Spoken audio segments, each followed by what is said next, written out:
प्रयत्न केला नाही. त्यांनी करू द्या ना, आमची केस खोटी आहे, फायर खोटा आहे, फायर आहे. तुमचा अर्ज अर्ज नाही हा.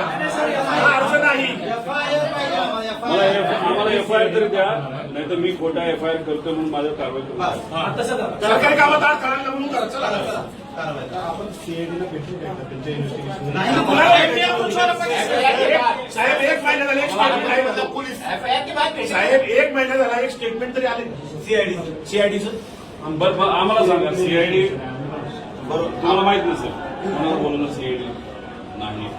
त्याचा रोहित सिंग अमेरिकेत जाऊन आला, तो दिल्लीत येऊन बसला, सीआयडी त्याला अजून नाही बोलवलं.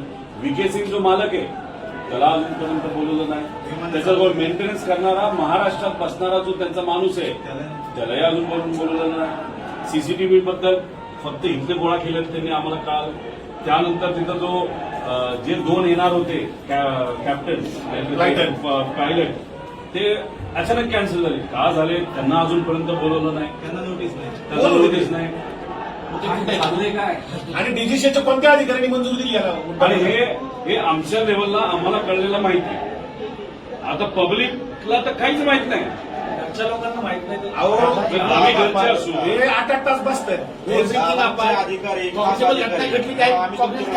गव्हर्नमेंट प्रेझेंटेशन दिल्लीत दाखवले, मुंबईत दाखवले, ते मोगम नाही साहेब. आणि ठीक आहे, मी प्रेझेंटेशन केलं, चुका केल्या मला काउंटर फ्री केलं. बारामतीमध्ये पोलीस जर आम्हाला साहेब आमचा सीआयडीला द्या ना. तुमच्यावर काय करस्पॉन्डिंग झाला का सर सीआयडीचा? मी देशाच्या मिनिस्टर साहेबांच्या ऑफिसला पाठवले, डीजीसीला पाठवले. आम्ही एव्हिएशन मंत्री तिथं नसावेत असं म्हणत असलो तरी त्यांच्या मंत्रालयाला मी पाठवलेलं आहे. हे एव्हिएशन मिनिस्टरच्या डीजीसी अहो त्याला व्हीएसआर कंपनी जी आहे त्याचे आणि त्या डीजीसी जी पार्टी आहे त्याचे जे प्रमुख आहे त्यांचं कमर्शियल रिलेशनशिप आहे. मग म्हणून व्हीएसआरला वाचवत आहे. व्हीएसआरला म्हणून वाचवत आहे. आणि मग आमचं म्हणणं आहे तुम्ही त्याच्या व्हीएसआरच्या विरोधात एफआयआर घेत नाही, मग तुम्ही सुद्धा वाचवत. आणि चालू तपास जे सांगताय तुम्ही साहेब त्याच्यामध्ये अँगल कोणता आहे? अपघात आणि टेक्निकल. क्रिमिनल चौकशी कोण करतं? 5 लोकांच्या मृत्यूची आमची बाकी आमचं काहीच म्हणणं नाही. सिंपल एकदम. 5 लोक मयत झाले एका ऍक्सिडेंटमध्ये. आमची ऍक्सिडेंटची एफआयआर टाकतो आणि आमची एफआयआर कुठे टाकणार? काही येऊ दे पुढे. नाही तर सीआयडीला वर्ग करा. सीआयडीचा एफआयआर वर्ग करा.